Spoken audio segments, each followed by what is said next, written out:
thing is most people purchase out of aspiration. And I mean that not in a grandiose way, but like if I'm buying, if I don't have any toilet paper, I need to buy toilet paper. Let's go back to that example. Yeah. If I have holes in my socks, I might need new socks. But if I want to buy a surf clothing company, I want to buy their clothes, it might be because I wish that I was a Southern California surfer, but instead I'm living in, Michigan right now, just as an example. Like that, it's sometimes aspirational. And so you have to understand who is aspiring to be the brand that you have created. And that's how you should design your brand and your target and separate those two. That's super important. If you do that right, you create awareness in your target audience with your brand identity that they're aspiring to be. That's where a lot of times you can win. Helping you create loyal customers and loyal employees, all through the power of simplicity. This is the Simple Brand Podcast, now heard around the world, including Waukesha, Wisconsin. I'm your host, Matt Lyles, and this week, I'm talking with Erik Huberman. Erik's the founder and CEO of HawkeMedia, the fastest growing marketing consultancy in the United States that's helped develop marketing strategies for more than 3,000 businesses. And Erik's the author of the USA Today bestseller, The Hawke Method, the 3 principles of marketing that made over 3,000 brands soar. Erik and I discussed the Hawke Method principles along with how any brand can apply them, no matter their budget. So here it is. Here's my interview with Erik Huberman. Erik, welcome to the show. Thanks for having me. Yeah. Well, I'm excited about this. I'm excited to learn more from you and your principles. But before we get into your principles, I want to talk more about your background and how you've grown HawkeMedia. Sure. Background depends how far I go back, but let's just, start post-college. Went into real estate in 2008, 1 week before Lehman Brothers went bankrupt, which felt relevant a year ago. Now feels way too relevant. Right. What happened this past weekend, but interesting timing. Yeah, Silicon Valley Bank had gone, which is crazy. So I graduated in 2008, and a week later that happened. And the difference was that I don't think it was managed as well then. And so that began the collapse of our economy for a little while. And so I made $350 that year being in commercial real estate and quickly started sort of scrambling to figure out what I do instead. And long story short, I ended up starting an online music company, ran that for a year or 2 years. Was profitable, hired a CEO to take it over, and then built and sold 2 e-commerce subscription companies consecutively in 2010 and 2012. 2012 and 2013. And then in 2013, after selling the last one, I started advising consulting for a bunch of brands on how to grow their revenue using marketing. I was working with some big brands like Red Bull, Verizon, HP, as well as a lot of startups. And I just found that it was really hard for these companies to find great marketing help. Like 99% of agencies have no idea what they're doing. And the few that are good tend to get really expensive, want long contracts, high minimums, something that makes them hard to work with too. And it's still the same way. There's very few talented scaled agencies that work with small and medium and growth stage businesses. And so I just got sick of it, decided to hire my own team. So we started with 7 people, each with their own expertise, a Facebook marketer, an email marketer, a web designer, a fractional CMO, et cetera. Nice. Went back to these companies and said, everything's a la carte, month to month, cheaper than hiring in-house. Basically, we can spin up what you need when you need it and ebb and flow as your needs change. And that's how we started.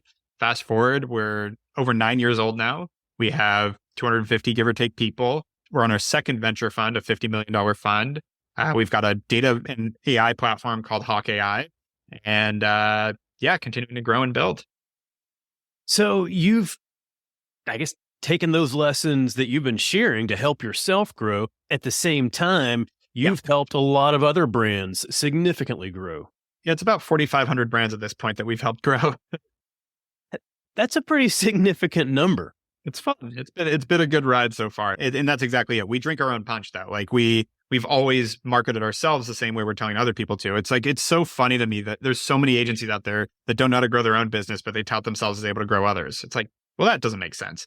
And part of the fun of this is like, a lot of the times I'm talking to our companies that we're running marketing for, owner to owner, about like how this is what we're seeing, this is how we're managing it. Like, and not just talking about marketing. We're talking about like HR and like accounting, finance, and how are you dealing with collections problems and blah, blah, blah, like all the things you deal with. Like, because we truly know how to build businesses, it's helped on the venture side, but it also helps us be a real partner because it's like we actually understand how marketing fits into the puzzle versus just selling services.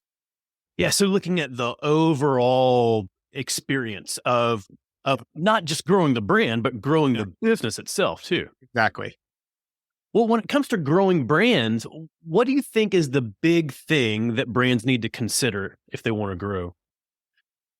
Number one, have a good product or service. I think a lot of people think they can market their way out of, and it's just not. But and so sorry, not the easy or not the most interesting answer, but that's the quick answer. Right. I would also say unit economics is a big one. Comes up a lot now, like having good margins, making sure you can profit. Because the reason I say that is because if those two things are in place, marketing works very well. Because then you can compete. You're able to spend the money you need to on marketing. If you have good margins and a good product, you should be fine doing a lot of things in marketing, because good products always also create word of mouth and repeat purchases. Like these are all things that matter. And then from there, the kind of world's your oyster. There's so many tools out there to get out there. There's so many different things you can do. And usually if you have those two first things, you can do everything and it'll work. That's what's fun, is if you have a great product or service that people want and you have good margins on it, and you're able to make money, you can go for it. The biggest thing I see people miss is the idea of a purchase cycle or consideration period. Like the fact that it takes time from when people are introduced to your company to when they actually buy something. And it's usually, several weeks to months. People are baffled by it. So they look at all their marketing. Like, I spent $1,000 today. How much did I make? Don't look at it that way. That is a whole fallacy. Really start to understand what your sales cycle is for your product. Even if it's a small consumer product, it takes weeks. Yeah. So trying to balance out and understand how to play that long game. Yeah, exactly. It's a working capital situation just as much as supply chain is. Like, you have to pay for products and then ship it from China and blah, blah, blah. And a lot of people go get what's called factoring or financing for that period of time that you can physically see that it takes time. The thing is, like, so does marketing. Most people don't understand that though. So they think that they can just get paid back immediately. And just, my favorite line from our clients is always like, well, if you make 10 times my money, then I'll keep giving you money. I'm like, oh, really? If you give me $1 and I give you 10, you'll just keep giving me money? Like, crazy. Who would have thought? But the amount of people that say that is actually kind of baffling. That being said, that actually happens. It's just a lot of times the issue isn't you give me $1 and I give you 10. That's actually it's a pretty achievable goal. It's just that might take a year to give you the 10 back. And that's the part that people don't understand. So how do you go about understanding how much time that should take based on your own industry, based on your business? Generally, we talk, like, you want in your industry is really misleading in terms of that type of data, because a lot of times it's more average order value than industry. So it's the price point. And so what we've seen e-commerce wise, unless it's something that takes a lot more trust to build, on average for a $50 purchase, it's 3 weeks. For a $100 purchase, it's 5 weeks, $200, 6 weeks. And it tapers off between 2 and 3 months for any type of impulse buy. Past that, and you're probably in a different category type of purchase. And so what we've seen is, like, you just want to monitor, like, look at when people clicked your site to when they bought, when they submitted an email address to when they bought, like, understand those timelines. They're easy to grab. You have to get historical data. So in the beginning of the business, it's all testing and trying, but at some point start looking at the data, collect it, and keep working through it too. And also keep revisiting that data, because it might shift and change, and you should be trying to do things to accelerate that time period. That's where, you're going to talk about the principles, but the 3 principles of marketing we talk about are awareness, nurturing, and trust. Nurturing is all about accelerating that sales cycle, as well as guaranteeing a higher conversion rate. So, like, making sure that more people stay in the funnel, get through it faster. Gotcha. Okay. Well, so yeah, jumping right in, these are the 3 basic principles: awareness, nurturing, and trust. So when it comes to awareness, do you think there's a challenge in helping leaders understand the right tactics, the right steps that they need to take based on that amount of time to grow the awareness? Yeah, it's really figuring out what your budget constraints are. Like, I just talked to a company about this. You have to invest up front. So, like, what can you afford to invest for the first 6 months, knowing that it might not make an ROI? Let's just assume it makes 0. What can you afford there? And then figure out, not spreading that too thin. Like, we really like to see minimum 5,000, if not minimum, but more optimally $10,000 spent on each of these sort of digital channels before switching to another one or adding another one. So that's Facebook, Google, TikTok, and then figuring out, like, what to spend on, meaning, like, let's take the 2 best performers still to this day, which are Meta and Google. TikTok's getting up there really fast, but I saw they're trying to propose another bill to ban it. So we'll see what happens. But taking Meta and Google, the way to think about them is Facebook and Instagram are a place where you can create new demand for a company. So, like, people are scrolling through their feed, doing nothing productive. You know what their interests are. You know that they're bored. You can serve up something and be like, hey, we exist. And if you're hitting the right socioeconomic info, the right interest base, et cetera, you can probably get a purchase. Like if you have a product that people want and you can hit the right audience, that's why it's been so powerful. Google, people are proactively trying to find something. So if you're solving a problem, Right. Google is a better solution. So the comparison would be here is like Facebook's probably better for launching a new hat company. Melon I've seen everywhere. So as an example, like people aren't Googling for a new baseball. Nobody like goes in and like, I need a hat. Google hat. Like that's not how people shop. But if you're on Facebook and you see an ad for an awesome hat that looks great and like has all these selling points, you might buy it right there. So it's like you can create that demand, and or you might not buy it right there, but now you're interested. You might go give them your email address. Like this is cool. Maybe I'll buy this someday. Yeah. Like that's frankly how I've watched Melon grow as an example. Then you have on Google, it's more like someone that's serving a need. So it could be a pain relief cream, like being the top search for pain relief. And I just saw a stat like the interesting thing is now purchases. 61% of product purchases last year were done on, actually those numbers don't make sense. I just realized that I saw a chart that was like 61% were done on Amazon, 49% on Google, but that doesn't add up to 100%. So that's weird. But I was just about to quote a study I saw. Probably should check the reference, but I'm actually going to look it up when we're talking about it. Close. The point being though, is for those types of products, if you can serve a need, that's where you want to be. You want to be on Amazon, you want to be on Google. Facebook's going to be a little harder because if I don't have any pain, I don't need your pain relief cream. If if you're a DUI attorney and I don't have a DUI on Facebook, you can try to target like people that like Mercedes and Jack Daniels, but that's probably not going to get you that many DUI people. Whereas Google, DUI attorney is what I'm targeting. It's a lot more direct, a lot easier. This may be based on either industry or based on product or based on price. But generally, how many times do you think a customer needs to see something before they actually buy it? That impression count number is always such a general number. Like it was 7 forever, and now it's probably 22 is the number I've heard. I don't know that there is a direct. I think it depends on the product, depends on who you are. Like there's products you can have 2 impressions and you're going to buy it. There's products that you need to see for the next 2 years. Like again, it depends what you're selling. If you're selling something that's like going to cure my ailments, like it's a medicine or it's some sort of longevity or has to do with my health, probably takes a lot more trust. If you're going to make me ingest something, you're going to have to build a lot of trust. If it's a t-shirt, if I like the t-shirt, I might just buy it. So where US consumers start their search when shopping online, the percentage of respondents, this is such a weird stat because it does say 61% said Amazon, 49% said search. So I remembered the numbers right. I don't know how it makes any sense because apparently 32% Walmart, 20% YouTube, 19%. So I'm misunderstanding this stuff. Oh, because they could select multiple options. Yeah, there's overlap. Yeah. So it's just overlap, but 61% Amazon, 49% search engine, 32% Walmart, 20% YouTube, 19% Facebook, 15% Instagram, 11% TikTok. But the number one there is Amazon. Wow. Amazon quickly become the first place people look. Remember, if you think about it though, people aren't searching for lifestyle, like fun products. It's not like I'm Googling for jacket. I'm not Googling for, people buy a lot on impulse. And that's where Facebook and Instagram come in. When I'm actually proactively searching for something, it's probably because I need toilet paper or I need something, like I need a product, I need snacks, whatever it is. And that's why, like, of course I'm going to Amazon for that stuff. And if not, going to Google. Like, that's the point is like, depending on where you serve the market that way, that's where you want to be.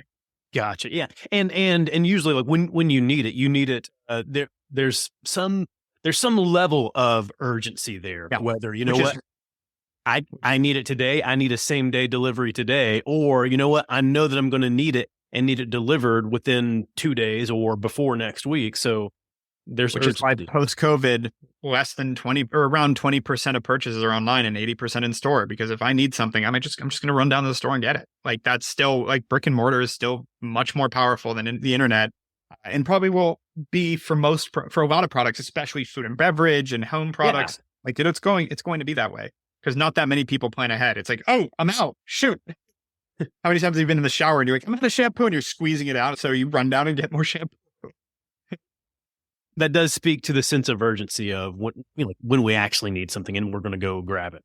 Totally. Well, so how do we know if we're approaching awareness the right way?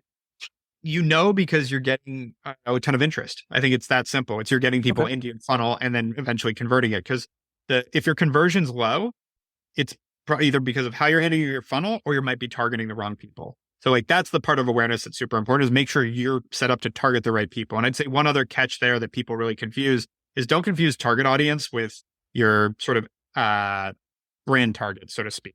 What your brand voice, your branding, and the who actually that intrigues is very different. So what I mean by that is your brand might be, let's say you're a surf company and your brand is everything about Southern California, surfer culture, that kind of thing. Now, as an example, and you build that out, that doesn't mean that being someone that lives in LA, like I've seen 1,000 of those brands. I might not buy your brand. I don't care, but that might appeal to someone in the Midwest that wants to feel when they wear this clothes like they're hanging out on the beach in California and whatever that means in their head. So your target and your brand identity are very different things, and people confuse that a lot. So they'll build their brand identity to be this Southern California person, and then they'll target all Southern California people.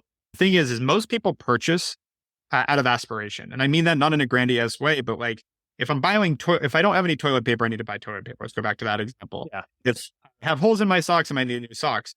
But if I want to buy a surf clothing company, I want to buy their clothes, it might be because I wish that I was a Southern California surfer, but instead I'm living in, Michigan right now, just as an example. Like that, it's sometimes aspirational. And so you have to understand who is aspiring to be the brand that you have created. And that's how you should design your brand and your target and separate those two. That's super important. If you do that right, you create awareness in your target audience with your brand identity that they're aspiring to be. That's where a lot of times you can win. Wow. I think too few brands understand that and understand that aspirational audience. So how can you go about making sure that you've defined that aspirational audience correctly? You're going to get intrigue. It's just that simple. People are going to want to be a part of the brand. People are going to want to buy your stuff. Like you see that excitement about the brand versus just the products. That's when you've done it right. Is like people like want to get involved. They feel like they're connected to you. Again, it's aspirational. It's hitting that emotional part of them. It's like, I wish I was that and you're that. So I want to be a part of this. And so like my last company was an activewear brand that thankfully had an incredible marketing team and we nailed it. And like the rabid nature of our audience was incredible. The company was Ellie. She was, your 27-year-old older sister, Southern California girl, it was yoga, like to take yoga, was adventurous, like to travel. Like we designed this person that was like, frankly, a very easy to identify person, but it was like what everyone wanted to be. And what it turned out was it was frankly a slightly older audience that appealed to. It was more like the 35 to 45. They wanted to be 27, Southern California, yogi, single, fun, traveler. Like that's who was like, I missed that, or either I missed that or I missed that. And I want to be that person. And that's who we appealed to. So we targeted a little bit of an older demo, but we positioned ourselves as this, younger, fun girl. Gotcha. Well, then, so do you think that aspiration audience can change over time? Yeah, totally. I mean, it's again, brand's appeal changes. Ed Hardy is a great example of this, that it went from like ultra premium t-shirt company that like was the celebrity go-to to then selling Costco and being like the everyday. And like, there was, brands go through transitions. That was self-perpetuated in a lot of ways because of the way they distributed. Like once they're in Costco, I don't think celebrities saw it as premium kind of thing, but they're definitely. Gotcha. I wonder if it could make a comeback. I feel like Ed Hardy, like that could almost come full circle at this point. It's been like 20 years. Yeah. I would think so. And, and maybe it depends on how it's positioned. If you position, everyone's wearing Von Dutch hats again. Yeah. Like Gen Z's all in Von Dutch hats. I'm like, this is incredible. Yeah. My buddy was there about, so that story is crazy. That company. There's so many brands that have somewhat of maybe it's like a cyclical desire or cyclical approach, and like what's old is new again. That always happens. Yeah. Well, let's talk about nurturing. How do you balance the actions needed in nurturing? Yeah, so nurturing so again, awareness is how do you introduce people to your product or service, not how do you sell, just how do you introduce, how do you get people in your funnel. Nurturing is what after that to get them to a sale. That's what we call nurturing. And just to be clear, I gotta about it, but the Hawke Method, that's what the principle, that's what we're discussing. So it's the book we put out. And so nurturing is basically all the tactics you use to stay in touch with that person during that consideration period, that purchase cycle, sales cycle, and then also post-purchase to keep them coming back, because you really need to keep selling to someone, because getting a customer is expensive and hard. You have to have ways to keep making money off them if you want to compete. And so the tools generally, email marketing, SMS marketing, creating content on your site that engage people above and beyond a purchase decision. Like, again, we talk about this aspiration. So if your aspiration is Southern California surf, well, what are things like, what are the top beaches I should visit in California? What are ways to enjoy surfing anywhere in the country? All these things that it's like, if that's the aspiration, let's create content around that. So I engage people above and beyond just buying something, which inherently will have them buying more. They'll build more trust with them. They'll get them just aware of us more. They'll remind them of us. So content's super powerful. Having a great website, super important, so that you can get through that. And then there's many other tactics, but those are really the big buckets. And when it comes to content, it sounds like having education play a role in that content is valuable. It can be. Entertainment is also super valuable. So it doesn't always have to be education. So it's entertainment or education. I'd say the thing is, it's both actually. The nice thing, one thing I love about content is it's way more shareable than products. So like a lot of times your audience, they're not going to share a pair of your shorts that you're selling, but you create a great listicle or blog post, they'll share that with their friends, again, increasing word of mouth, perpetuating your brand. So creating great content that's shareable is a really powerful tool. I think I get this, but I don't think enough brands understand the need, or maybe it's those brand leaders. It's those in the C-suite. They're saying, okay, so we create content and we're just trying to get them to, we're trying to get them to buy. So this content needs to be pushing towards a sale. And it sounds like that's not the case. No. You want engagement. And one caution and thing with content is like ChatGPT and all that coming out. Like, I do have a little bit of a fear that we're already so flooded with content. Like, the days of a PR hit actually driving any real business to a company are over. Like Warby Parker, I know those guys a little bit, and they credit the early success of Warby Parker with a GQ article. That's really what kicked them off. They got a GQ article for Warby Parker, and it really set them up. Oh, wow. Then there's a few companies that, the Oprah Effect, Shark Tank, these things. Problem is, there's so much content now. There's no concentration of content. There's no concentration of audience, I should say. So it's not like you get a big PR hit and it just drives a ton of business anymore, unless it goes viral on all of social. That is a little different, but the content in and of itself, the piece of PR, doesn't do it. And so it's become like, as you create content, also know that like it's so flooded now. If you're not creating content that's really compelling to your audience, it's gonna be just noise and just a wasted effort. And I do worry that with ChatGPT, because people now are like typing in 3 words and getting a full essay and then just publishing, it's going to create so much noise. I'm curious how companies are going to rise above that and keep engagement. What might happen, because this happened in music too, is it actually gets more concentrated and harder to break through. Where it's like, now it's like, if you already have an audience, they're reading your articles, they're never going to leave because they don't want to deal with the mess that is the general world. They're just going to go where they go. So what do you think's the solution? Do you think it's finding and doubling down on smaller audiences? I think it's using content not as a way to create awareness, but as a way to create trust and nurture. I think that's how you have to look at it now. So it's again, it's about PR and all these things as ways to like your existing audience to feed them, not to go grab new people. And I think that's probably for now going to work. Now the things, and this is different for every company, but it's going to depend on how your audience consumes content and what they're missing. Are they lacking something? Because again, if you start creating a bunch of blog posts that nobody cares about, well, that's just a wasted effort. So it's like, how can you really provide value for these people? Like, do you really, like, let's say it was the surf company put something out about the top 10 beaches in California. Well, are there not enough lists about the top 10 beaches in California? Like, did that really create anything? Like, it's like, you really have to see, like, where is something missing that I can add value? In every aspect of your business, this is important. So then how do you find that out? How do you find out what your audience is missing? I think you need to know your market incredibly well and everything that plays in it, and then be just observant and thoughtful and smart. Honestly, like that's the answer there is like, you have to just pay attention and go, why doesn't this exist for, like, I'll use HawkeMedia as an example, because obviously I pay a lot of attention to our own marketing. Yeah. I got fed, like everybody would talk about like, my friend gets 10 or 20 times returns on their ad spend and I'm only getting 8. Like, what's that? I'm like, your friend's lying to you. Shut up. And so I was like, why isn't there like an S&P 500 for marketing where it's like, these are the metrics that people are seeing on average. And so like for wealth managers, it's like, if I'm beating the S&P, I'm winning. Like if we're beating the averages, we're winning. So why don't that exist? And so I ended up it took 8 years, but we built it. We built a benchmarking tool that's Hawke AI, where it's like, we have 8,000 companies marketing data. So don't tell me you're getting these returns and everyone else is getting this.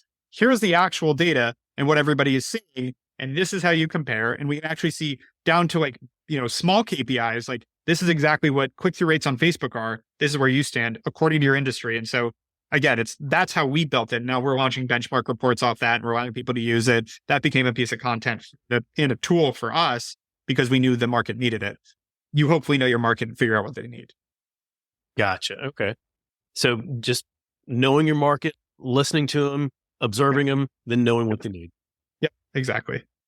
So, well, what are some of the big mistakes you see when it comes to nurturing? Big mistakes I see when it comes to nurturing. Overdoing it, spamming people, Okay. blanket emails every day, Yeah. not creating triggers based on behavior and figuring out like taking some time, not creating value in nurturing. So want to buy? Here's 10% off. Want to buy? What do you think? You should buy. Like, no, like think of it as a person. Like, hey, we saw you wanted to buy this. Here's some other things you might want to know since you're thinking about it. Hey, here's some trust factors. Here's some third-party validation. Like, here's some PR we got. Here's some celebrities that are using the products. Like, here's some other stuff. Hey, here are our top sellers. If you're having analysis paralysis on which to buy, let us explain it to you. Like, think about why are people not buying right away? Let's provide that for them. And then also let's provide other understanding of like who we are as a brand, because 75% of people won't buy from a company they don't inherently trust. So build that trust. Even if you're a t-shirt, is that t-shirt going to be scratchy? Is it going to fit me right? Like, why do I know that you actually care what happens to me after I give you money? Like, that's a big part of it. So it sounds like focusing on building the relationship. Yeah, correct. And then that leads to the third principle, trust. Yep.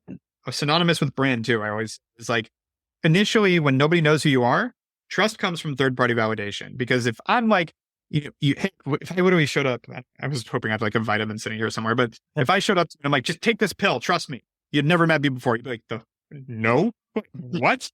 But if I came up to you with a Harvard professor who you knew they were, and they're like, hey, this pill really can help you. Like if you're feeling a little tired today, this has no negative effects. It doesn't even come with a crash, but it's going to help you. You're going to look at the Harvard professor, and then we show, and here's a study, that's published in Nature, one of the top scientific publications. Like, here's this, here's that. Do you want to take the pill now? Okay. Like, even if I still just met you off the street, which is kind of, metaphorical, like meeting someone on a Facebook ad, you're like, Harvard professor, if I can validate that. Right. In Nature, but it's like, and this is going to make me feel better. Like, okay, now you've given me enough evidence that I'll give it a shot. That's the idea, obviously. And so that's a weird example, obviously. I'm just trying to use a real world kind of example. Yeah. But the idea is like that third party validation. It wasn't me, some random person, some random brand just telling you that we have a great product. I had this expert. I had this PR. I had all these other things. It's like, okay, I trust you a little more now. And that's important in the beginning. Reviews, testimonials. By the way, I mean, ask anyone, do you believe reviews are 100% true? Like when you see 500 Amazon reviews on a product, do you, like, if you take a step back, do you go, oh, those are definitely 500 customers that love the product that were out of the blue? Nobody believes that. No. But how often do you look at the reviews when you go buy a product on Amazon or go to a restaurant, you're looking on Yelp? Like, do you look at reviews and what are they rated? Oh, yeah. Yeah. Exactly. I do. So yes. It had it gone wrong for me, but yes, exactly. That's the point. Is we all know that they're kind of made up, but still just that little bit of, you got some other people that say something positive is enough for us to go, okay, I'll give this a shot. Well, for me personally, and I think there's some people that think this way too, as long as there is an acceptable volume of reviews, if there's 5 reviews, and I know, always like the first handful of reviews are going to be that person's mom, that person's wife, or whoever else, and like you discount those. And again, I don't think that anyone doesn't know this. You know how easy it is to go buy 100 reviews out of the Philippines or India? Like, if you can game that system, but still, we all know this. I know this inherently, but I still go look at the same thing. Do they have a critical mass of reviews? And are they positive? And so that, again, validation. These are all things that matter to everybody. It's human nature. You want third-party validation. There's my favorite example of this. You ever watch How I Met Your Mother? Yes, yeah. So Barney Stinson, which is Neil Patrick Harris, and Ted, the main character. So Barney's always trying to help Ted meet girls. That's the whole show. And Barney will walk up to random girls and just go, have you met Ted? Yeah. They don't know Barney, but it's just like the introduction is enough. It's like a funny joke in the show, but it is such a descript, like it's so perfect in how humans work, where it's like, I don't know you, but because you introduced me to you, I now trust you because that person validated you. And that's how it works early on with a brand.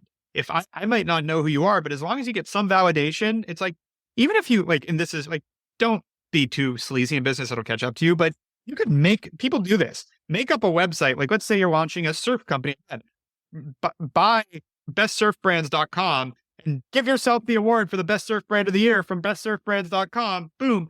That does work. It's shady, but that's just illustrating the point of like that's the kind of stuff that like do it the right way, maybe go actually win an award, but these are things that work. Then from there, over time, what you deliver consistently becomes your brand, which becomes that trust. So what I mean by that is good and bad. So, and also what you highlight. The best way to example is like Zappos. Zappos was known for customer service. They were incredible. They'd spend hours on the phone with customers just to talk about their family and just were always there for their customers. And so people trusted to buy. And this was important at that period in e-commerce where people still weren't sure if they could trust buying stuff off the internet, but Zappos was trustworthy. They were there. They only cared about customer service and they knew they were good at that, but then they reinforced it. They wrote a book on customer service. All they talked about was customer service. They told people this is what they stand for. And then people believed it. And confirmation bias starts to play a part in this, where it's like, if you tell me you say over and over again, we care about customer service. If I have a bad experience with their customer service, I'm going to believe it's an anomaly. Well, but they're known for customer service. So that was weird. That's odd. And so I'm going to give them the benefit of the doubt and probably give them another shot. Vice versa. Let's take the cable companies. Comcast and Cox are known for horrible customer service. And so if I have a good experience with them, my thought is going to be like, wow, at least they have one good person there. Not like maybe the headlines are wrong. It's, well, that must have been an anomaly. And when I have a bad experience, and like, see, I knew it. It's confirmation bias. Like they suck. And that's how people work. And so there's two parts of that. One is you can only control the narrative so much. So if you don't deliver well, there's going to be a lot of thing out there that you don't deliver well, and it's going to be your reputation. Yeah. If you do, and you talk about it, people will start to give you the benefit of the doubt in the times where you slip up, because we all slip up. Every company slips up, but it's like, and that's part of it, but that brand becomes your trust. So the other example I'd use of this is like McDonald's. It's going to taste the same everywhere. It's going to be inexpensive. It's going to be fast, like consistent. You know it. You know what you're getting with McDonald's. Yeah. It's also unhealthy. Good and bad, that's their brand. I don't need anyone else to tell me about McDonald's. I don't need to read an article about McDonald's. McDonald's has a brand. I know what McDonald's is, and I don't eat it often at all, but if I'm going to, I know, and I don't eat it often at all because it makes me feel like, and it's not healthy. Like that's been my experience. So I'm going to run to McDonald's. That's their brand for me. And again, that's their brand for a lot of people. A lot of other people, it tastes good and it's cost effective, and their priority might not be health, or they might not know about the health aspect. And so they have a huge customer base that's what they focus on. It's consistent. I like it. I'm going to go there. And that's where that brand consistency really wins, and having that reputation.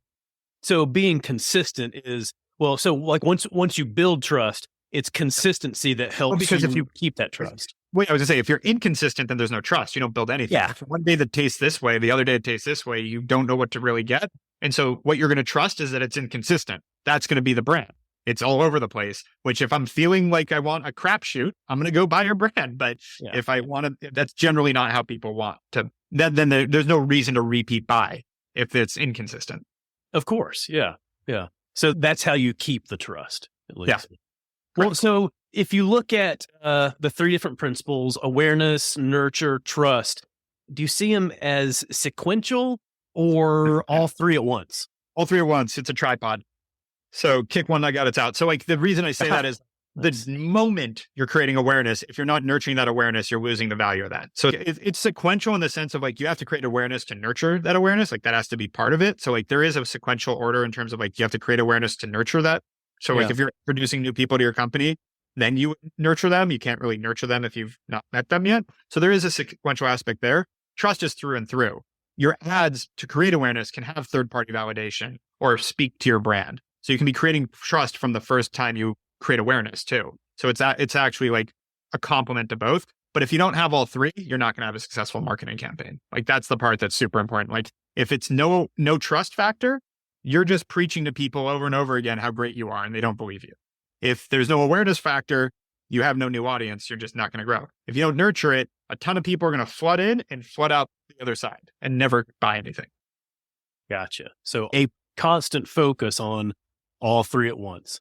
And really the idea of it, the kind of principles and like how we talk about it is to give you a quick overview into how to dissect where your low-hanging fruit is. Where are you missing? Where are you hurting? Is it your conversion rate? Is it, if everything's functioning well, we're making tons of returns. I have this, and this is where it came from too, is 10 years of telling people like all of your conversion rate's great. You're making tons of money. Your margins are great.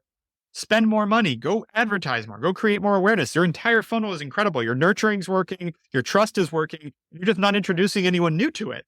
Like, and we'd have that, or we'd have people that are driving tons of traffic and not making any money. It's like, well, what's wrong here? Well, we should probably fix Facebook ads. No, Facebook's driving a ton of traffic. It's not converting. There's another problem.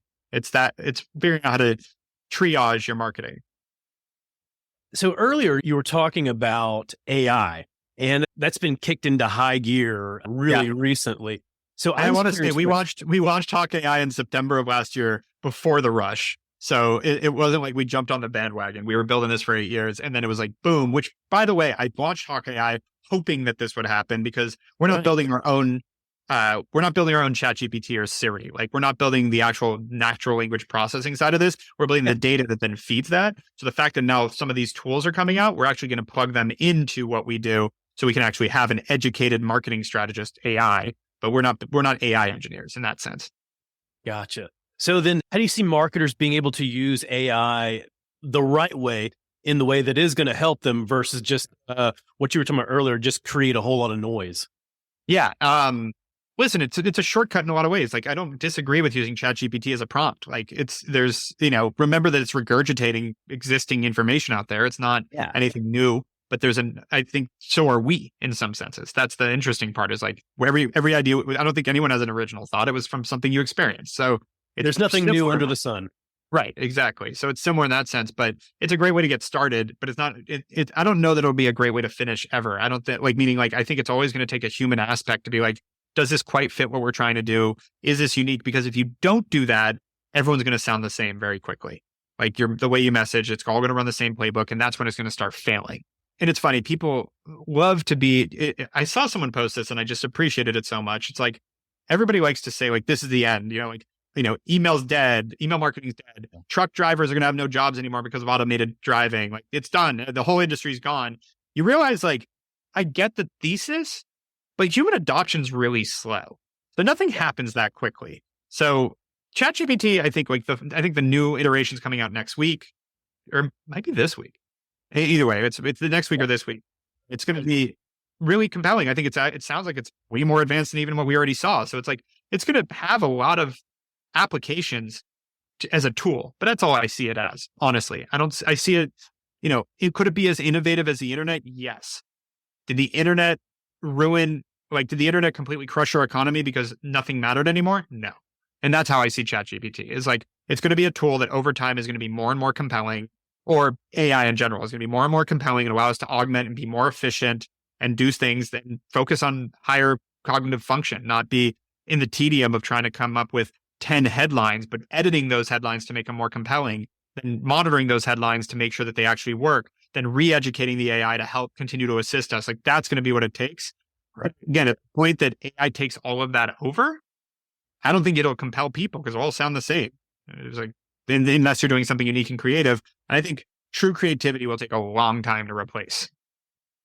I look at it like, I guess I grew up in the 80s, and, anytime that I wanted to do research for writing papers or whatever, I had to go to my parents' Encyclopedia Britannica collection to do that research. Well, the internet came along. That was just a tool that kind of replaced what I was doing already. And I was able to use that tool to work even more quickly in whatever it was I was trying to create. Yep. All right. Well, last question for you. If you were to create a 5-song soundtrack, or any number of songs, really, a soundtrack to the Hawke Method, what songs would you include? Yeah, in general, it depends what I'm trying to accomplish, I think, when it comes to music. Because I'm a very, I don't want to say, I do have an eclectic taste in music, but it's more of a diverse taste in music, where it's like, I love listening to 90s and early 2000s metal, but I also like early 90s hip hop, but I also like Motown. Like it's kind of can be all over the place. Yeah. It depends on what I'm trying to do. If I'm trying to get after it and be aggressive and get out there, it's probably going to be like Rage Against the Machine, like Killing in the Name of, like that's love those guys. But if it's going to be, if I'm, more relaxed, having a meeting on a Friday, hanging out, just talking about how we could do some business together, it might be more of Jack Johnson. Or I'm a big fan of like just 90s hits because that's when I grew up. So like it's a 90s hits playlist might be in there. All the one hit wonders that came out of the 90s. There's periods even when I want to get after that it's 90s hip hop, like some of the old school stuff I really like. So yeah, it just depends. Honestly, it really depends. It's the mood I'm trying to drive is what I'm going for. And it's funny, my wife even says like, you listen to some angry music because when I work out or I snowboard, it's metal and it's not, I have no angst or anger. It's not my own. It's just like something about it just gets me pumped up and that's what I'm going for. So it's driving mood with music is a big part of it. Little fun, since I know you asked that a lot, story I heard, Travis Kalanick, when he's like known one of the best fundraisers of all time. And I forgot the song. I think it might be Welcome to the Jungle, but it was, he taught people and he was one of them. If you're going in for a big pitch to raise money to close a deal, have your pump up song. Because it really works. We tell our own sales team, like before you get on the phone, play 2 minutes of that pump up song, get your mind right. Like it works. It really does get the same way you have walkout music in baseball. Like it works. There's something about that. So like that emotional side of music is huge. Oh, absolutely. Yeah. Like there are times, I'm not in as many high stakes meetings as I was in my previous career, but like there were times where like right before a big meeting, I would listen to certain pump up songs. I'd say, what were your pump up songs? So Eminem's "Lose Yourself" was always one of those. Every once in a while, and this goes back to what you were saying, to help set my mood and to frame my mood. Sometimes, like I would even not listen to music. I would listen to a quick stand-up comedy routine, just to make myself feel totally comfortable, and then make me happy and jovial going in. 100%. It's a good way to do it. Yeah, that helps. Awesome. Well, Erik, thank you so much. I've learned so much from you today, but where can people go to learn more? HawkeMedia.com if you want to learn on the marketing side, and then on every social, @Erik Huberman. Easy to find. Well, thank you so much. I'm so grateful for your time today. Yeah, thank you for having me.